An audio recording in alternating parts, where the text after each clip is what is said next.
कार्यक्रम हवा महल।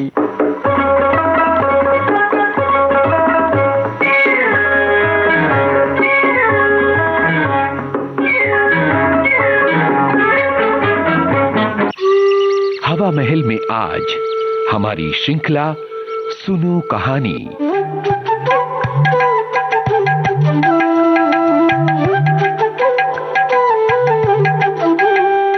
आज के हवा महल कार्यक्रम में दोस्तों आपको सुनवाते हैं सुनो कहानी श्रृंखला के अंतर्गत प्रेमचंद की कहानी प्रायश्चित का दूसरा भाग।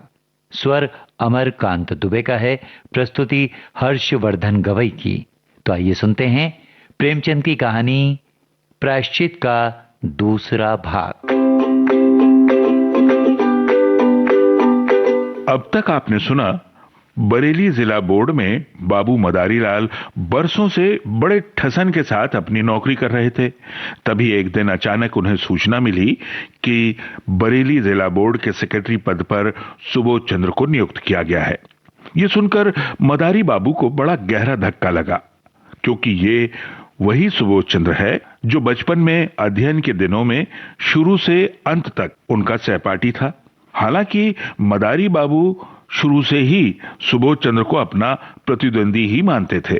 यह अलग बात है कि खेल कूद, सांस्कृतिक कार्यक्रम या पढ़ाई, किसी भी क्षेत्र में सुबोध चंद्र का कोई मुकाबला न था और मदारीलाल शुरू से ही हर क्षेत्र में फिसड्डी थे।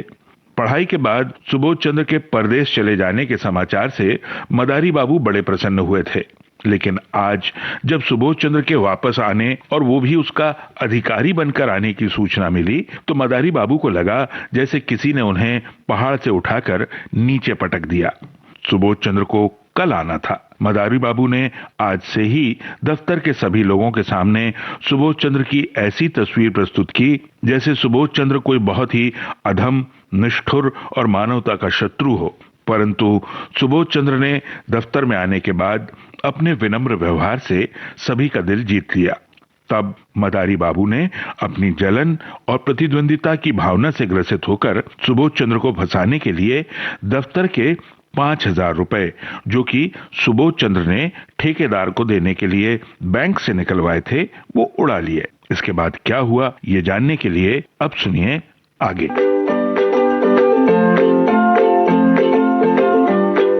सहसा ठेकेदार ने आकर सलाम किया। सुबोध कुर्सी से उठ बैठे और बोले, तुमने बहुत देर कर दी, तुम्हारा ही इंतजार कर रहा था। 10 ही बजे रुपए मंगवा लिए थे। रसीद का टिकट लाए हो ना? ठेकेदार ने कहा, हुजूर रसीद लिखवा लाया हूं। सुबोध ने कहा, तो अपने रुपए ले जाओ। तुम्हारे काम से मैं बहुत खुश नहीं हूं। लकड़ी तुमने अच्छी नहीं लगाई और काम में सफाई भी नहीं है। अगर ऐसा काम फिर करोगे तो ठेकेदारों के रजिस्टर से तुम्हारा नाम निकाल दिया जाएगा। ये कहकर सुबोध ने मेज पर निगाह डाली। तब नोटों के पुलंदे न थे। सोचा शायद किसी फाइल के नीचे दब गए होंगे। कुर्सी के समीप के सारे कागज उलट पुलट कर डाले, मगर नोटों का कहीं पता नहीं था। हैं? नोट कहां गए? अभी तो यहीं रख दिए थे, जा कहां सकते हैं? फिर फाइलों को उलटने पलटने लगे। दिल में जरा जरा धड़कन होने लगी। सारी मेज के कागज छान डाले, पुलिंदों का पता नहीं। तब वे कुर्सी पर बैठकर इस आध घंटे में होने वाली घटनाओं की मन में आलोचना करने लगे। चपरासी ने नोटों के पुलंदे लाकर मुझे ही दिए, खूब याद है। भला ये भी भूलने की बात है? और इतनी जल्दी मैंने नोटों को लेकर यहीं मेज पर रख दिया, गिना तक नहीं। फिर वकील साहब आए, फिर मुलाकाती, उनसे बातें करता जरा उस पेड़ तक चला गया। उन्होंने पान मंगवाए। बस इतनी ही देर तो हुई है। जब गया हूं तब पुलिंदे यहीं रखे हुए थे। हाँ हाँ, खूब अच्छी तरह याद है। तब ये नोट कहाँ गायब हो गए? मैंने किसी संदूक, दराज या अलमारी में, नहीं, वहां तो रखे नहीं। फिर गए कहां? शायद दफ्तर में किसी ने सावधानी के लिए उठाकर रख दिए होंगे। हाँ, यही बात होगी। अब मैं तो व्यर्थ ही घबरा गया था। हाँ, तुरंत दफ्तर में आकर मदारीलाल से बोले, अब आपने मेरी मेज से नोट तो उठाकर नहीं रख दिए? मदारीलाल ने भौचक्क होकर कहा, क्या आपकी मेज पर नोट रखे हुए थे? अच्छा, मुझे तो पता नहीं, मैं तो देखा नहीं, मैं तो अंदर गया ही नहीं, मुझे कोई खबर नहीं। अभी पंडित सोहनलाल एक फाइल लेकर गए थे, तब आपको कमरे में न देखा। जब मुझे मालूम हुआ कि आप किसी से बातें करने चले गए हैं, तब दरवाजे बंद करा दिए। क्या कुछ नोट नहीं मिल रहे हैं? सुबोध आंखें फैलाकर बोले, अरे साहब, पूरे 5,000 के हैं, अभी अभी चेक भुनाया है। मदारी लाल ने सिर पीट कर कहा, क्या पूरे 5,000? हे भगवान, आपने मेज पर खूब देख लिया ना? अजी, 15 मिनट से तलाश कर रहा हूं। चपरासी से पूछ लिया कि नहीं? अरे कौन कौन आया था, मैं पूछता हूं। आइए आइए, जरा आप लोग तलाश कीजिए, मेरे तो होश उड़े हुए हैं। सारा दफ्तर सेक्रेटरी साहब के कमरे की तलाशी लेने लगा। मेज, अलमारियां, संदूक सब देखे गए। रजिस्टरों के वर्क उलट पलट करके सब तरफ देखा गया, मगर नोटों का कहीं पता न था। कोई उड़ा ले गया, अब इसमें कोई शुबहा न था। सुबोध ने एक लंबी सांस ली और कुर्सी पर बैठ गए। चेहरे का रंग फक हो गया, जरा सा मुंह निकल आया। इस समय कोई उन्हें देखता तो समझता कि महीनों से बीमार हैं। मदारी लाल ने सहानुभूति दिखाते हुए कहा, गजब हो गया है? और क्या, आज तक कभी ऐसा अंधेर ना हुआ था। अब मुझे यहाँ काम करते 10 साल हो गए, कभी धेले की चीज गायब ना हुई। मैं तो आपको पहले ही दिन से सावधान कर देना चाहता था कि रुपए पैसे के विषय में होशियार रहिएगा, अब मगर शुद्धनी थी, ख्याल न रहा। जरूर बाहर से कोई आदमी आया और नोट उड़ा कर ले गया। चपरासी का यही अपराध है कि उसने किसी को कमरे में जाने ही क्यों दिया है? वो लाख कसम खाए कि बाहर से कोई नहीं आया, लेकिन मैं इसे मान ही नहीं सकता। हाँ, यहां से तो केवल पंडित सोहनलाल एक फाइल लेकर गए थे, मगर दरवाजे से ही झांक कर बाहर आ गए थे वो। सोहनलाल ने सफाई दी, नहीं नहीं साहब, मैंने तो अंदर कदम ही नहीं रखा। अपने जवान बेटे की कसम खाता हूं साहब, मैंने अंदर कदम नहीं रखा। मदारी लाल ने माथा सिकोड़कर कहा, आप व्यर्थ कस्में क्यों खा रहे हैं? अरे कोई आपसे कुछ कहता है क्या? सुबोध के कान में कहा, बैंक में कुछ रुपए हो तो निकाल कर ठेकेदार को दे दीजिए, वरना बड़ी बदनामी होगी। नुकसान तो हो ही गया है, अब उसके साथ अपमान क्यों? सुबोध ने करुण स्वर में कहा, बैंक में तो मुश्किल से 200-400 रुपए होंगे भाईजान। रुपए होते तो क्या चिंता थी, समझ लेता 25,000 उड़ गए, वैसे ही 30,000 भी उड़ गए। यहां तो कफन को भी कौड़ी नहीं है। उसी रात को सुबोध चंद्र ने आत्महत्या कर ली। इतने रुपयों का प्रबंध करना उनके लिए कठिन था। मृत्यु के पर्दे के सिवा उन्हें अपनी वेदना, अपनी व्यवस्था को छिपाने की और कोई आड़ न थी। दूसरे दिन प्रातःकाल चपरासी ने मदारी लाल के घर पहुंचकर उन्हें आवाज दी। मदारी को रात भर नींद न आई थी। घबरा कर बाहर आए।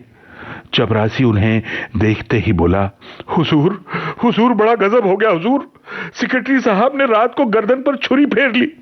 मदारी लाल की आंखें ऊपर चढ़ गईं, मुंह फैल गया, सारी देह सिहर उठी, मानो उनका हाथ बिजली के तार पर पड़ गया हो। छुरी फेर ली? जी हां, आज सवेरे मालूम हुआ, पुलिस वाले जमा हैं, आपको बुलाया है। लाश अभी पड़ी हुई है? जी हां, अभी डॉक्टरी होने वाली है। बहुत से लोग जमा हो गए होंगे? हाँ साहब, सब बड़े बड़े अफसर हैं। हुजूर, लहाज की ओर ताकते नहीं बनता। कैसा भला मानुष, हीरा आदमी था। सब लोग रो रहे हैं। छोटे छोटे 2 बच्चे हैं, एक सयानी लड़की है ब्याहने लायक। बहू जी को लोग कितना रोक रहे हैं, पर बार बार दौड़कर लहाज के पास आ जाती है। कोई ऐसा नहीं है जो रुमाल से आंखें न पोंछ रहा हो। अभी इतने ही दिन तो हुए थे, पर सबसे कितना मेल जोल हो गया था। रुपए की तो कभी परवाह ही न की। दिल दरियाव था साहब, दिल दरियाव था। मदारी लाल के सिर में चक्कर आने लगा। द्वार की चौखट पकड़कर अपने को संभाल न लेते तो शायद गिर पड़ते। पूछा, बहू जी बहुत रो रही थी?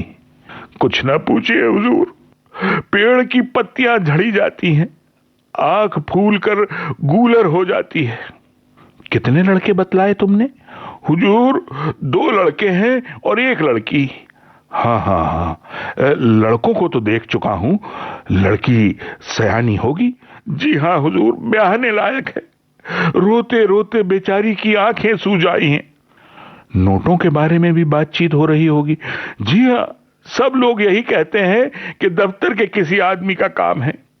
दारोगा जी तो सोहनलाल को गिरफ्तार करना चाहते थे, पर शायद आपसे सलाह लेकर करेंगे। सेक्रेटरी साहब तो लिख गए हैं कि मेरा किसी पर शक नहीं है। क्या सेक्रेटरी साहब कोई खत लिखकर छोड़ गए हैं? हाँ, मालूम होता है छुरी चलाते बखत याद आई कि सुबह में दफ्तर के सब लोग पकड़ लिए जाएंगे। बस कलेक्टर साहब के नाम चिट्ठी लिख दी। चिट्ठी में मेरे बारे में भी कुछ लिखा है, तुम्हें ये क्या मालूम होगा? हुजूर मैं क्या जानूं, मुदा इतना सब लोग कहते थे कि आपकी बड़ी तारीफ लिखी है। मदारी लाल की सांस और तेज हो गई, आंखों से आंसू की तो बड़ी बड़ी बूंदें गिर गईं।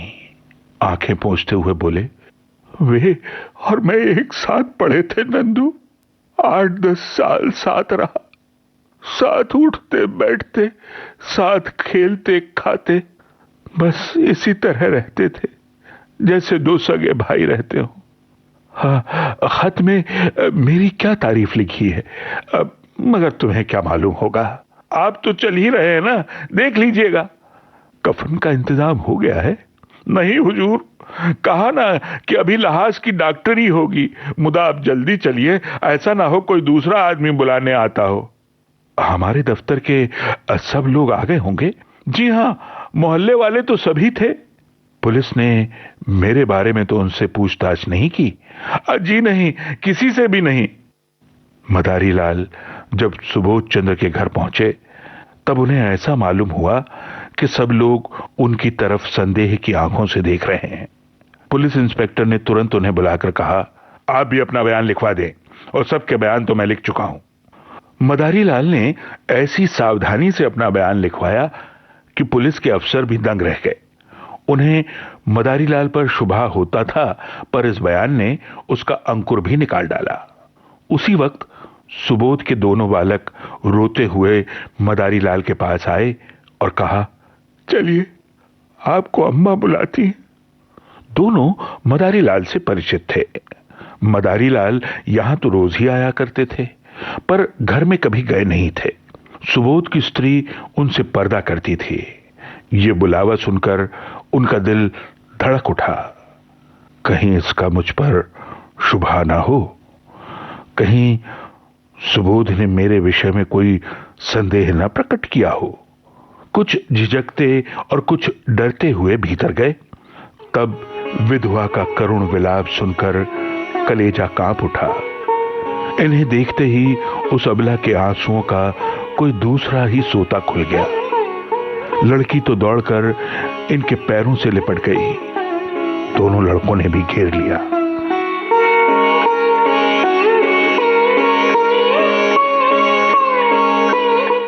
अभी आप सुन रहे थे प्रेमचंद की कहानी प्रायश्चित का दूसरा भाग सुनो कहानी के अंतर्गत। स्वर अमरकांत दुबे और प्रस्तुति हर्षवर्धन गवई की। आपको याद दिला दें, विविध भारती की इस प्रस्तुति के अंतर्गत अगले हफ्ते आज ही के दिन हम आपको सुनवाएंगे इस कहानी का तीसरा और अंतिम भाग।